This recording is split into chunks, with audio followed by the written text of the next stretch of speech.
Oameni buni, sunt de părere că cel mai important lucru este să respecti femeia de lângă tine, să-i dai afecțiune, să o înțelegi și să o apreciezi, deoarece pentru mine cea mai frumoasă floare din grădina secătuită a inimii mele este femeia de lângă mine.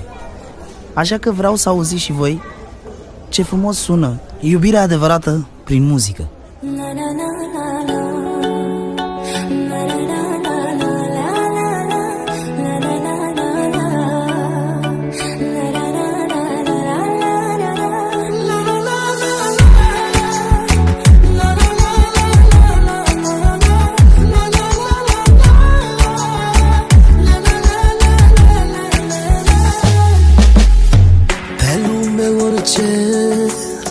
Jur că aș accepta, dar orice până la ea, până la dragostea mea.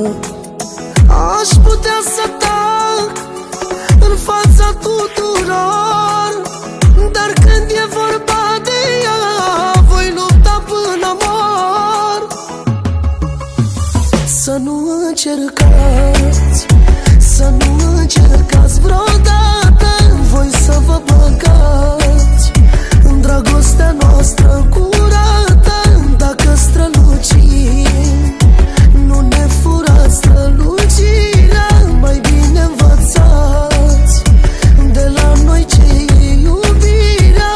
Cum să dezlegați ce-a legat divinitatea, ea e soarta mea, dragostea și jumătatea. Cum fără vedere trăiești, dar nu poți vedea o viață lisa ei, fix așa ar arăta.